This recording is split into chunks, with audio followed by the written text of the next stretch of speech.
اکثر ساتھی سوال کرتے ہیں کہ بھائی کون سے نام رکھنی چاہیے، اپنے بچوں پہ یا اپنے آپ پہ؟ کیا نام کے بندے پہ اثر ہوتا ہے یا نہیں؟ ابھی ہم کتاب اور حدیث سے بیان کرتے ہیں، مدلل آپ کو دلیل کے ساتھ بیان کرتے ہیں۔ اگر آپ کے علامہ سمرقندی رحمۃ اللہ علیہ نے لکھا ہے، امام غزالی رحمۃ اللہ علیہ نے بھی احیاء العلوم میں لکھا ہے کہ اگر آپ کے 4 ناموں میں سے ایک نام ہے تو آپ خوش قسمت انسان ہو۔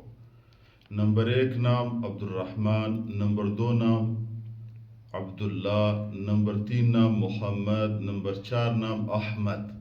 اگر آپ کا ان 4 ناموں میں سے ایک نام ہے تو آپ خوش قسمت ہو اور یہ نام بھی اچھا ہے۔ اور اگر آپ کا ان میں سے بغیر کوئی دوسرا نام ہے پھر کیا ہے؟ دیکھو ایک واقعہ آپ لوگوں کو بیان کرتے ہیں۔ ایک بندہ کتاب میں لکھا ہوا ہے الاسم یؤثر علی المسمى، نام بندے پہ اثر کر لیتا ہے۔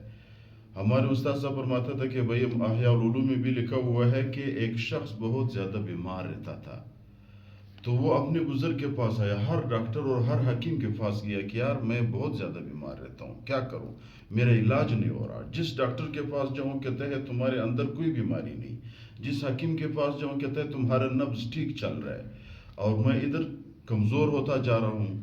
تو استاد صاحب نے بھی فرمایا، کتاب نے بھی لکھا ہوا ہے کہ اس سے پتہ کیا کہ آپ کا نام کیا ہے؟ تو اس نے بتایا میرا نام ہے کلیم اللہ۔ کلیم کس کو کہتے ہیں؟ زخم کو کہتے ہیں۔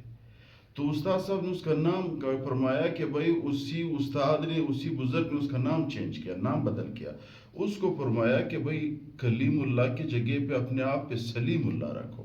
سلیم، سالم، ٹھیک ٹھاک، صحت مند۔ تو جب کلیم اللہ، کلیم زخم کو کہتے ہیں، سلیم سالم کو کہتے ہیں، نام چینج کرو، الاسم یؤثر علی المسمى، نام جو ہے وہ مسمى پہ اثر کر لیتا ہے، تو آپ خود بخود ٹھیک ہو جاؤ گے۔ احیاء العلوم میں لکھا ہوا ہے کہ جب بندے نے اپنے نام کو بدل کیا خود بخود ٹھیک ہو گیا۔ آپ لوگ دیکھو کتاب میں لکھا ہوا ہے کہ جس شخص کا نام محمد ہے اس شخص کو عزت کی نظر سے دیکھو۔ ایک سوال آپ لوگ کے ذہن میں آئے گا، کیا محمد کا نام رکھنا جائز ہے؟ احمد کا نام رکھنا جائز ہے؟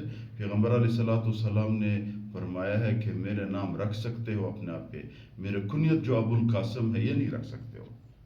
محمد کے، جس شخص کا نام محمد ہے، کتاب میں لکھا ہوا ہے کہ یہ شخص معزز ہوگا۔ محمد نامی شخص، احمد نامی شخص کبھی ایسا کام نہیں کرے گا، اس کی نام کے اثر ہوگا۔ عبداللہ اور عبد الرحمن لوگ دیکھو وہ ایسے فاسق لوگ نہیں ہوں گے، وہ جب ہوں گے تو معزز ہوں گے، معتبر لوگ ہوں گے، ان ناموں کے اثر ہے۔ باقی اور جو بھی نام جو شریعت کے مطابق ہو، صحابہ کے بھی بدل نام تھے، ان 4 ناموں میں سے اور نام تھے، جو بھی نام جس کا نام اسلامی طور پر اس کا ترجمہ اور معنی غلط نہ ہو، اپنے بچوں پہ، اپنے بچیوں پہ، اپنے آپ پہ رکھنا جائز ہے۔